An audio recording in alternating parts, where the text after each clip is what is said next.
Imagine this. You're just days away from marrying the love of your life. Everything's perfect. Until she says 7 words that shatter your soul. Can I spend one last night with my ex? And instead of arguing, you say yes. But then, you vanish. No wedding. No goodbyes. No explanation. Why would someone do that? Let me tell you why. Because not every love story is meant to end at the altar. Her name was Layla. We met 3 years ago at a mutual friend's art show in downtown Accra. She was elegant, intelligent, and emotionally deep. The kind of woman who could walk into a room and silence it. Not with noise, but with presence. At first, I didn't think I had a chance.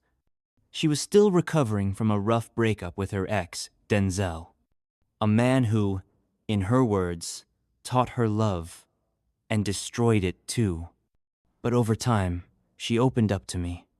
Slowly, carefully, like a flower blooming in a storm. And for 3 beautiful years, we built something real. Something I thought was unbreakable. We talked about marriage, family, our future in Ghana, and maybe later abroad. She called me home, and I believed her. I proposed in a quiet garden just outside Kumasi. She said yes, through tears. Her hands were shaking. I thought it was emotion. Now I wonder if it was guilt. We set the wedding date. Invitations were sent. Families were excited. I had never felt more sure about anything in my life. Until the week of the wedding. It was a quiet Tuesday night. We were having dinner on our balcony. She had cooked jollof and fried plantains, my favorite. But her mood was off. She barely ate. Her eyes kept darting away. Then she said it. I need to ask you something, and I know it'll sound crazy. I laughed nervously. What is it? She took a deep breath. I want one last night, with Denzel, my ex. Time stopped. I thought she was joking, but she wasn't. She claimed it was for closure. Said it was something she needed to do emotionally, not sexually. Just a final talk. One night, no secrets. She promised it wouldn't change her feelings for me. She said I was the man she wanted to marry. And here's the part I still can't believe. I said yes. People think I was weak, but I wasn't. I agreed, because I wanted to see what she'd choose when she had freedom. I needed to know if her love for me was real, if it could withstand temptation. And deep down, I think I already knew the answer. I just needed her to prove it. She dressed up more than usual. Perfume, makeup, heels. Said she was just going to talk. Said she'd be back by midnight. I sat on our bed and stared at the door long after it closed. The hours crawled by. Midnight passed. Then 2 a.m. Then sunrise. She didn't come back. Around 8 a.m., I got a text. Just one line. I'm sorry.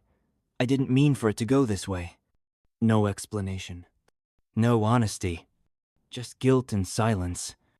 That was my answer. She didn't choose me. She chose him. So I vanished. I packed a small bag, turned off my phone, left no note, no goodbye. Wedding canceled. Venue refunded. Family shocked. But I didn't care anymore. I disappeared. Because what she did wasn't just betrayal. It was betrayal with planning, with intention, with the audacity to ask me to watch. And I would not be a spectator in my own heartbreak. I moved to a small coastal town in Senegal, rented a house by the beach, took time to heal, alone. Every day I stared at the ocean, trying to forget her face. But the pain stayed. It comes in waves, just like the sea outside my window.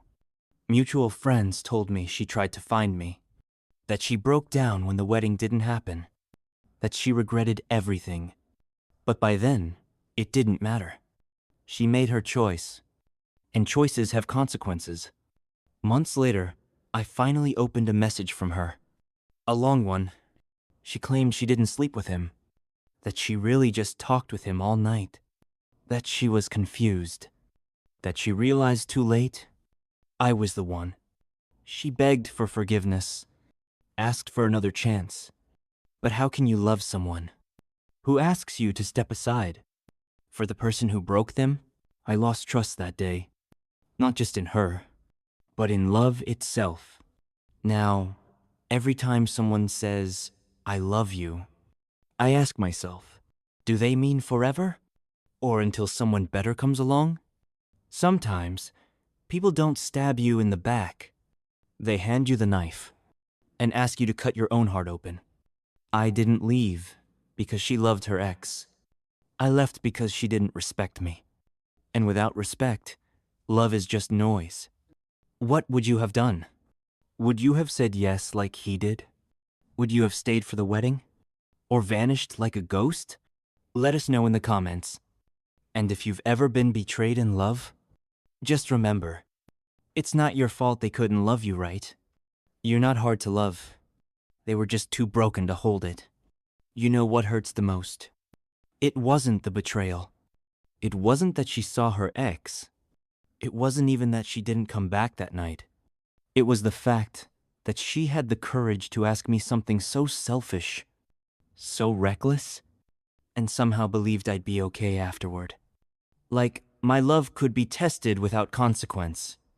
Like I'd just sit and wait while she visited the past. That's what broke me. To this day, I can't trust easily. Not because I don't want to, but because now I know what people are capable of, even the ones who promise you forever. Every good morning text feels fake. Every I miss you sounds rehearsed. And every time I feel myself falling again, I pull back, fast. Because once you've been cut that deep, you learn to flinch before anyone even lifts the knife. Sometimes, I still see her on social media, living, smiling, posting photos with fake inspirational quotes. She looks healed. But I wonder, does she ever think of that night? The night she walked out of our relationship with heels on and history in her heart? Does she ever regret choosing closure over commitment? Because I'll be honest, I think I loved her more than I've ever loved anyone. But I also know now, love without respect is just slow emotional suicide. If you've been betrayed like I was, if you've been left standing in the ashes of something you thought was real, hear this. It wasn't your fault. Their disloyalty is not a reflection of your worth. You didn't lose them. They lost you.